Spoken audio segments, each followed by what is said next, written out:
পেন্টাগনের টেবিলে এখন একটাই খবর ঘুরছে, আমেরিকার সবচেয়ে দামি আকাশ প্রতিরক্ষা ব্যবস্থা, যার একটা ইন্টারসেপ্টর ক্ষেপণাস্ত্রের দাম কোটি কোটি ডলার, সেটা এখন একটা কঠিন জ্বালানি চালিত ব্যালিস্টিক ক্ষেপণাস্ত্রের কাছে হাঁটু গেড়ে বসেছে।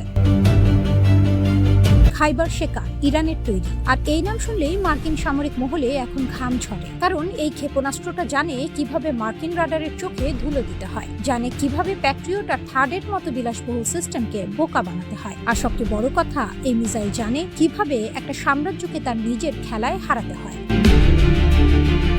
2022 সালে আইআরটিসির অস্ত্র ভান্ডারে যখন খাইবার শেকান যুক্ত হয়, তখন পশ্চিমা বিশ্লেষকরা হয়তো ভেবেছিল এটা আরেকটা সাধারণ মধ্যপাল্লার ক্ষেপণাস্ত্র, কিন্তু সময় প্রমাণ করেছে এরা ভুল ছিলেন। 1400 কিলোমিটার পাল্লা, এটা শুধু দূরত্ব নয়, এটা একটি বার্তা। আর সেই বার্তাটা হলো, তেহরান এখন আর শুধু প্রতিরক্ষায় নেই, তেহরান এখন আক্রমণের ভাষা বলতে জানে। সাধারণ ব্যালিস্টিক ক্ষেপণাস্ত্র একটি নির্দিষ্ট অনুমানযোগ্য পথ ধরে উড়ে যায়, আর ঠিক এই পূর্বানুমানযোগ্যতাই প্যাট্রিয়ট বা থার্ডের মতো ব্যবস্থার প্রধান শক্তি, কারণ রাডার একবার গতিপথ ধরতে পারলে মাঝপথে সেটা গুড়িয়ে দেওয়া সম্ভব। কিন্তু ইরানি কর্মকর্তা ও কিছু প্রতিরক্ষা বিশ্লেষকের দাবি অনুযায়ী খাইবার শেকান শেষ মুহূর্তে গতিপথ পরিবর্তনের কৌশলগত সক্ষমতা রাখে, অর্থাৎ প্রতিরক্ষা ব্যবস্থা যেখানে আঘাত আশা করছে, ক্ষেপণাস্ত্র সেখান থেকে সরে গিয়ে অন্য দিক দিয়ে লক্ষ্যে পৌঁছাতে পারে। তার উপর মার্কিন সামরিক সূত্রের ভাষ্যমতে ইরান প্রায়ই ড্রোনের সাথে একযোগে এই ক্ষেপণাস্ত্র ব্যবহার করে, যাতে প্রতিরক্ষা ব্যবস্থাকে একসাথে একাধিক লক্ষ্যবস্তু সামলাতে বাধ্য করা যায়।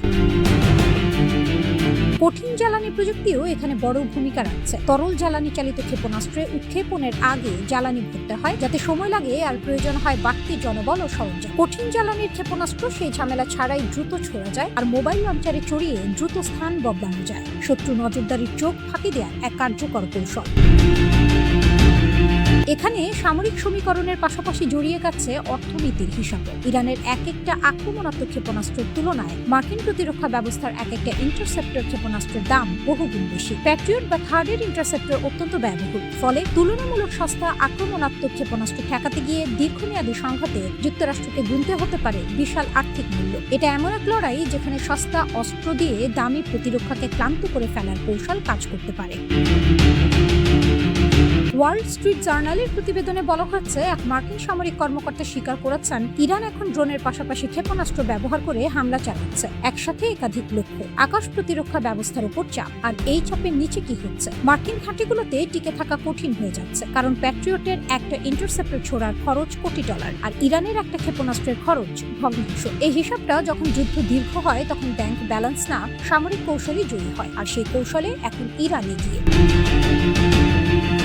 এমনকি পশ্চিমা মহলে গুঞ্জন উঠছে, আধুনিক নেভিগেশন ও নির্ভুল লক্ষ্য নির্ধারণে স্যাটেলাইট প্রযুক্তির এক অনন্য কম্বিনেশন তৈরি করেছে তেহরান, যা তাদের মিসাইলের নিখুঁত লক্ষ্যভেদী ক্ষমতা বাড়িয়ে দিয়েছে বহু গুণে। ওয়াশিংটন তাদের মিত্র দেশগুলোকে নিয়ে যত প্রতিরক্ষামূলক দেয়ালই দিক না কেন, খাইবার শেকানের বিকট আঘাতে সেই দেয়াল কি তবে চুরমার হতে বাধ্য?